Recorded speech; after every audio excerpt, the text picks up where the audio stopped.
Hi, everyone, and welcome to another episode of Living the Midlife Dream with me, Danielle Mauger. And today I have a very special guest, my cousin, Courtney Daly. Courtney is, like I said, she's my cousin. She's been my cousin for the past 50 years. My best friend. We grew up together. My dad and her mom were brother and sister. And we spent a lot of time together growing up, right? When Yes, her we sure parents would did. go away, she would come to my house. When my parents would go away, I'd go there. But we're not here to talk about that today. That's a whole other episode. It's a whole other episode that you probably don't care about. Not even our moms care about. But anyway, Courtney she has her master's in applied positive psychology. And we got to talking, and I thought this would be a great episode. And we thought we would talk today about connection in midlife. So, Courtney, you did go back to school in your 40s I to did. get I got my great. master's.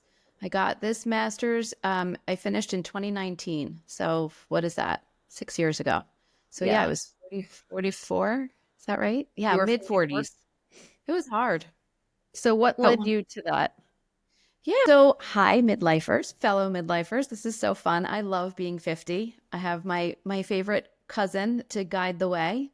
Um, so I was a psychology major in college, way back in the early 1990s, and loved the field. And through my work and just different experiences, learned about this whole other side of psychology that I didn't know anything about. It was not a thing when I was in college, and it is called positive psychology. And then I learned that there was a master's program for it at Penn, the Master of Applied Positive Psychology, and I went for it. And it was a true, not quite 50, but still mid 40s is midlife, right? It was Yeah. a true midlife, difficult thing to go for. And I'm really glad that I did. And I'm very proud of you.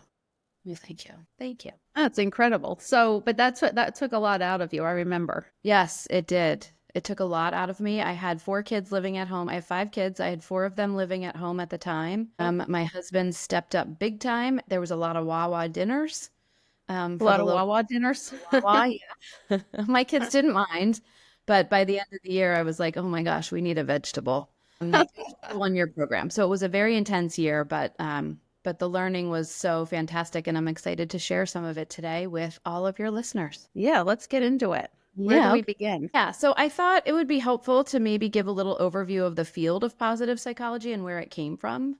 Okay. We'd like to think that at some point we won't need a whole name of positive psychology because it makes it sound like the rest of psychology is negative psychology. Hmm. But yeah, but the reality is it kind of is, right? The field of psychology, especially sort of World War II-ish time, started to be much more focused on what's wrong with people. What mental illness do you have? How can we eradicate that? How can we give you treatments, which is so important. Don't mean to minimize that at all. But what they found in the field is that when you take away the negative, you're kind of leaving a hole. You didn't actually fill it with anything good. That's the first step, is to take away the negative. But then what do we do? So positive psychology is a field that is really focused on what makes people thrive. What is happiness and how do we get there? It was founded by Martin Seligman. For any psychology people out there, you know him as, through the late part of last century. Now we sound old.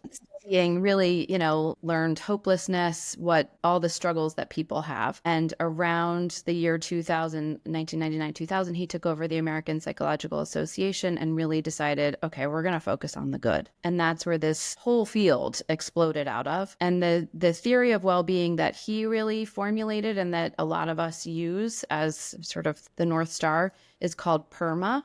It's an acronym. We love our acronyms. Positive psychology.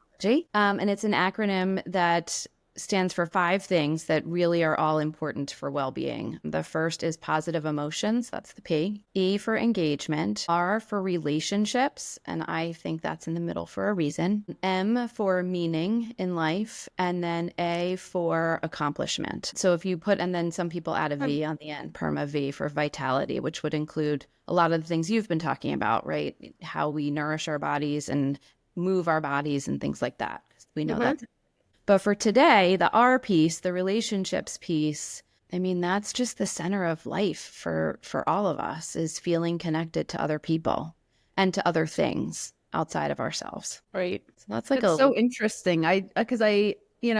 When you do think about psychology and maybe like, going to a therapist, it is always focusing on what's wrong with you. And I think that might be one of the reasons. I mean, I've gone to therapy many times and I've had I've had a really good therapist and then I've had some that weren't that great. And the ones that I like really connected with, definitely they help you figure things out and like moving forward instead of wallowing and staying back and like all of the you could easily sit here and do that, right? Exactly. I just think it's so important I'm always talking about being positive and I have to work on it. I always tell everybody that too. Like I have to work on it. It's not like I'm just bebopping around town, Miss Positivity. I still, every day, it's like, I think it's a conscious decision that you have to work at. Exactly. I mean, I will tell you, I too have been to more than one therapist in my life. I have one that's like my gold standard, just the greatest person ever. Bruce, if you're listening, it's you.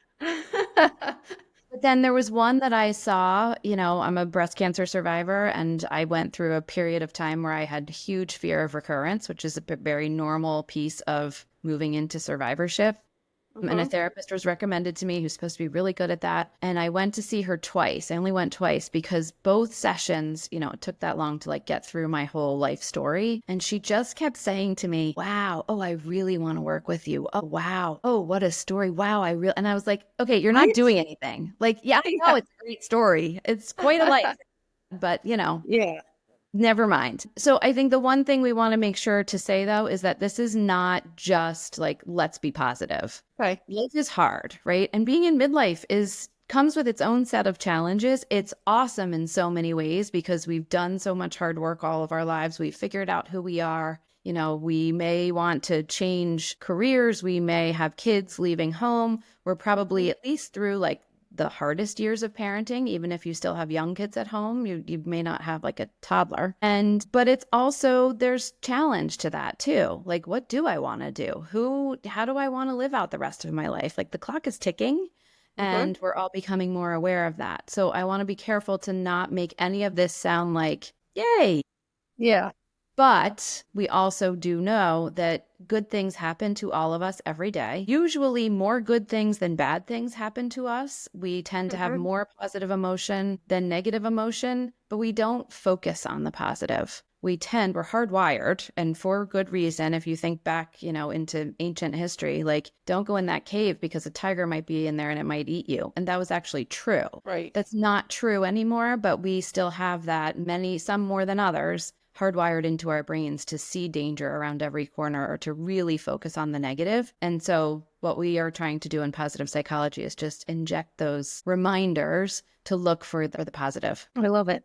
Kevin and I actually, I don't know, one of us, I don't remember who, one of us found an idea, and this isn't like some earth-shattering idea, but we started it January 1st, where we have a little mason jar in the kitchen, and every Sunday night we just put something good that happened during the week. Yep. For that same reason, just because, you go through your weeks and your months and your years, and you're like, oh, nothing really exciting happened. But exciting things, or it doesn't have to be some big exciting thing. Yeah. But I just love that because I just think you're absolutely right. It's all about. And then will you empty it out at the end of the year and read them all? And we'll read them all. Yay, I'll come over. A lot of them in February had to do with the Eagles, but so we'll see what March brings. Yes, exactly. So I was thinking about this and thinking about really, the menopausal woman or perimenopausal woman and symptoms. And I'm literally sitting here right now like, oh, I'm starting to sweat. Well, I've been in menopause for 10 years and I'm still sweating. Oh. Hey.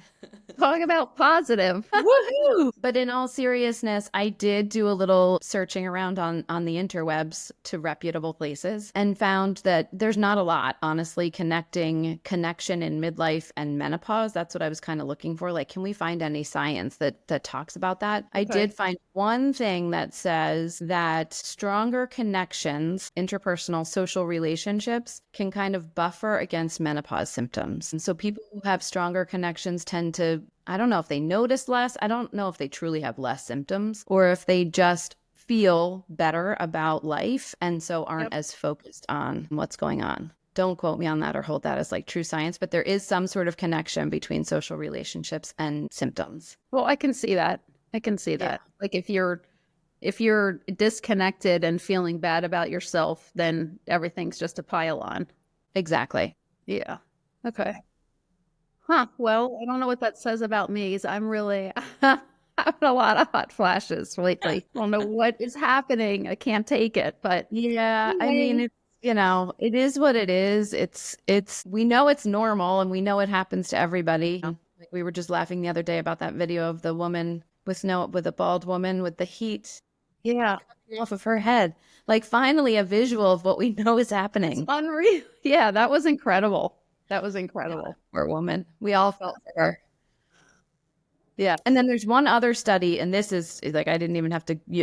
Anybody can Google this. It's called. You can just Google the Harvard study. It is the longest running study looking at sort of outcomes for people. They started with men. It was done at Harvard, obviously. I think it started in the 1930s, following men long term to see what leads to good outcomes in life. They were looking at health, but they were also looking at mental health or physical health, but they were also looking at mental health and wellness. And at the end of the day, there are, different things like don't smoke and alcohol tears apart marriages and things like that. But at the end of the day, the number one driver of happiness is relationships and love. Like happiness is love. Mm-hmm. There it is. And love is And happiness.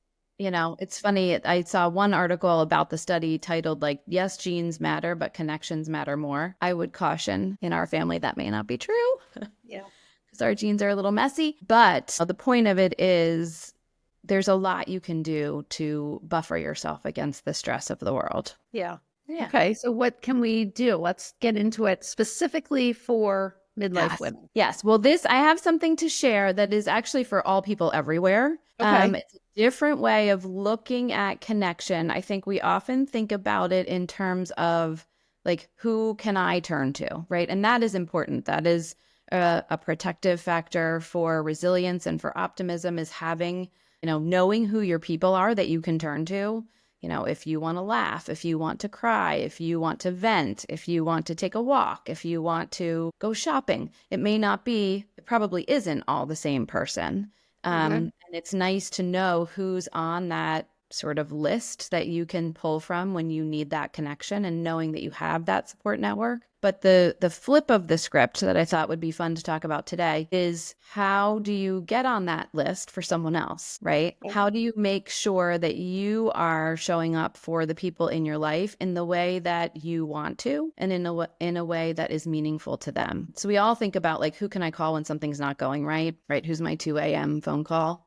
Mm-hmm. And that's great. But there's a psychologist named Shelley Gable who the article is called, Will You Be There for Me When Things Go Right? Who do we call? And are you the person that someone will call when they have good news to share, right? How do we respond to someone else's good news? Because we all think that we do a really good job, but the reality is, and it's different for different people in your life. And I'm so curious to see how you how you internalize this. I think about responding to my husband or to you or to my sister or my sisters or my friends or to my kids. It can be very different, right? Mm-hmm. And we come at it with different lenses. But the reality is, if lands the same for each of them. So we want to think about those response styles. Okay, so we're going to do a little exercises. There's 4 different response styles, and they have scientific names, and I'll share with you what they are as we go. Okay. But I'm going to respond in you're going to share good news with me, and I'm going to respond. You're going to share it 4 times because I'm going to respond 4 times.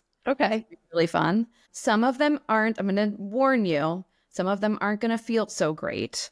But then we'll talk at the end of each one about what it is and what it felt like. Okay. Okay. Trust me. Okay. Go ahead. You want me to share my news? Just like be like, hey, Court. Oh my God, Like did we're I role tell playing. you? Yeah. Well, actually, you know what? I could go back to. I did share this news with you back in November. You were at the beach Yes. with me. Yes. And Yes. we were sitting having lunch, and I told you a deep, dark secret that I was excited about that I had to share. Hold on. Yes, that's true. But now do it like you're doing it. Okay. Like we're sitting there I and you're like, oh my gosh, guess what? Okay. So I have an idea of something I really want to do. I want to get your opinion on it. I've been wanting to do a podcast and like post more on social media, but I've been thinking like people are going to make fun of me and it's been holding me back, but I just really, really want to do it and I'm going for it. Okay. That's so interesting. So like I'm on Instagram right now. Are you gonna be like, what are you thinking? Is it like Instagram? Yeah, I'm gonna like, there's a million people doing it, and why can't I do it? I mean, everybody else is doing it on there, and I just feel like if they're doing it, why can't I do it? I mean, I guess you can. Sure. Okay, so you don't think it's a good idea? Yeah. So I'm gonna start. It's so hard for me to do this because it's so not natural to me. Yeah. Yeah. How did that feel though? It felt like you were judging me and definitely not encouraging. Yes. And also maybe a little distracted, right? Because I was on my phone while you were talking.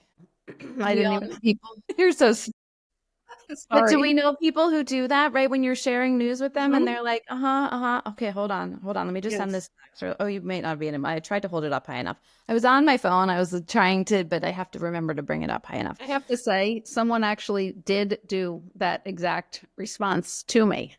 Not with Yeah. that news, with other news that was really huge in my life, which we don't have to get into all that if Yeah. I don't want to get us off track. But it was just kind of like, oh, that's so cool. So anyway, and it's like, Yeah. can I have like 1 second? I just told you something really cool and exciting. Yeah. So Yeah. the response styles fall into active and passive and Okay. constructive and destructive. Okay. And I'm Mhm. not going to get too into the weeds with that, but that would be sort of obviously passive because I wasn't very engaged in it, but I Right. was kind of engaged. Like, is it going to be like this? Maybe like that. Mhm. So I would call that a passive constructive response. No good. We don't want to be Okay. like that. I mean, it's better than, not paying attention at all, but it's not great. Okay, let's try again. Okay, so I have this great idea. I've been really wanting to do it, and I want to start a podcast and be posting more on social media. But there's like so many podcasts, Danielle. I know, but I feel like that's more reason for me to go after it. If other people are doing it, why can't I do it? I mean, because other people have like equipment and experience and like they know what they're talking about. Are you sure that this is a good idea? Yeah, I'm I sure. don't think this is a very good I've been idea. really wanting to do it, and I feel like everybody that is out there and is successful with it had to start somewhere, and I'm just going to start and go and see what happens. I'm just super worried that like what if it doesn't go well? Like what do you, okay, stop. Because I also want to be conscious of the fact that like I don't want to make you feel this is not real. Yeah, you're Let's not just making me feel okay, that. good. Yeah, I don't want to be I know you making don't you feel feel that. this way. I'm like, oh, this is so hard.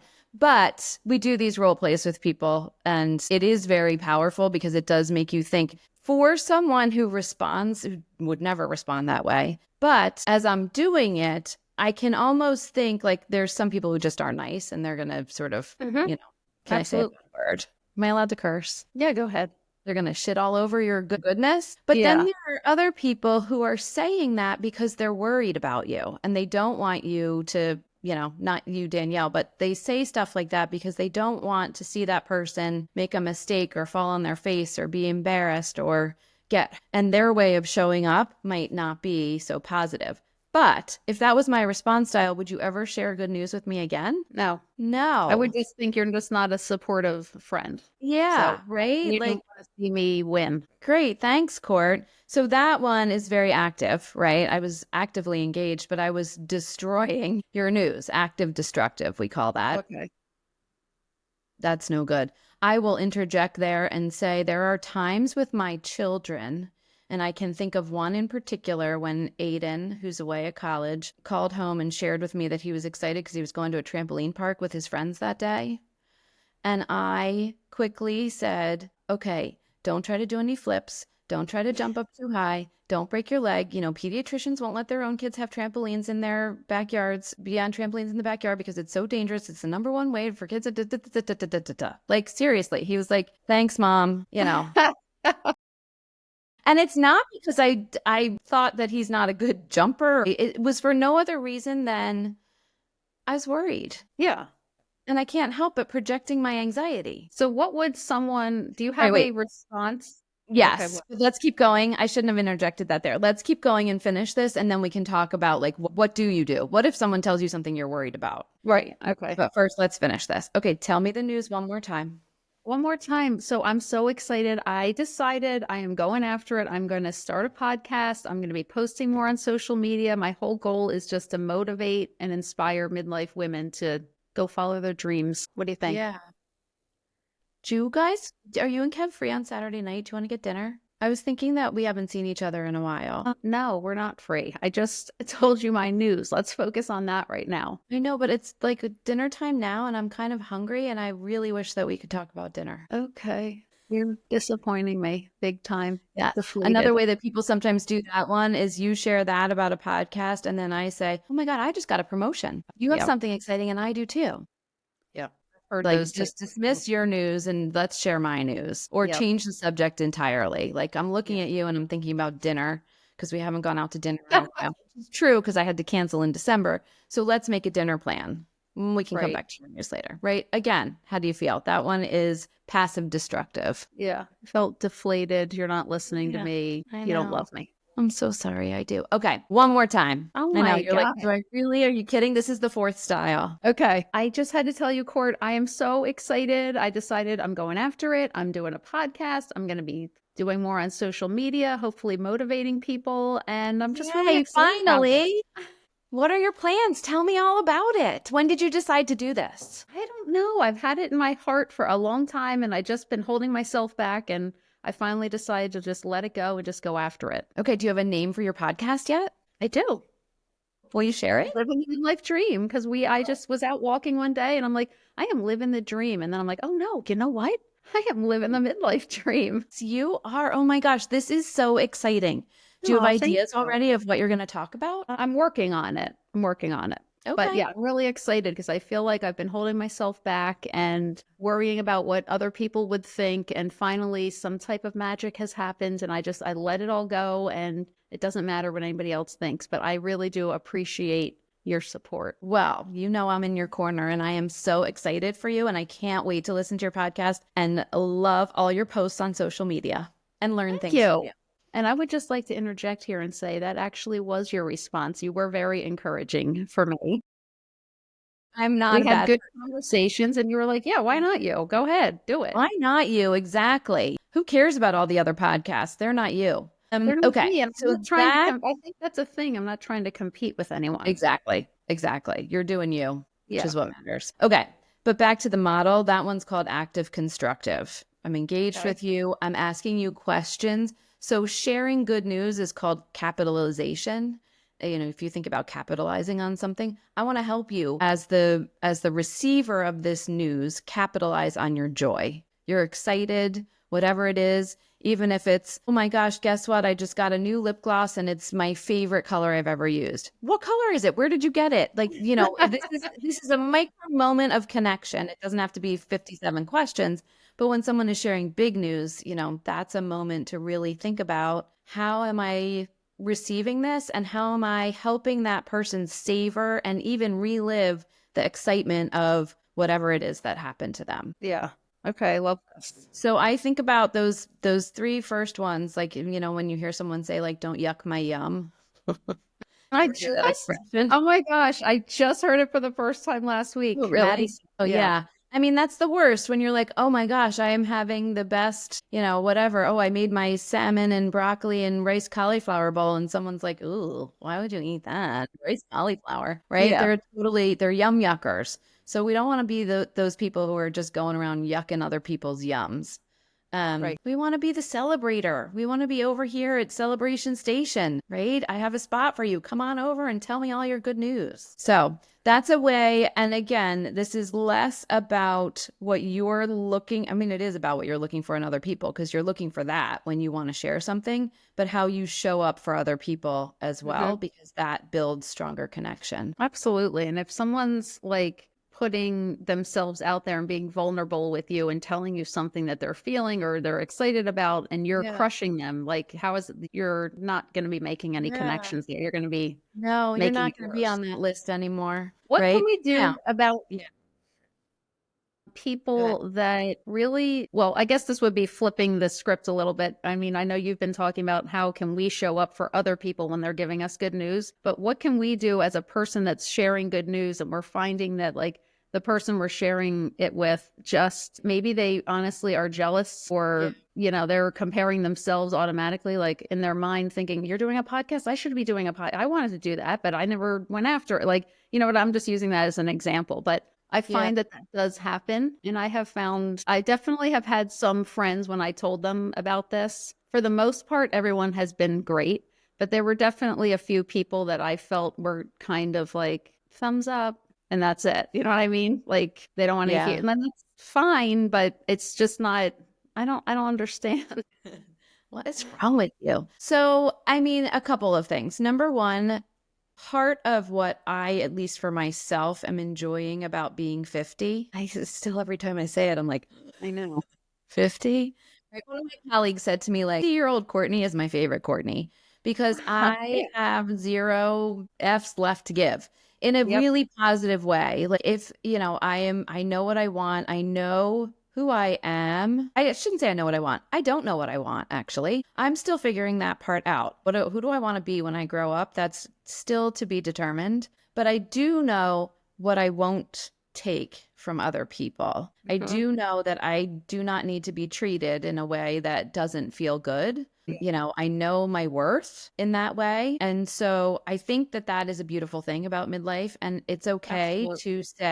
it's okay to say to that person, gosh, I was really excited to share this good news with you, and you're kind of making me feel bad about it. Like, just say it.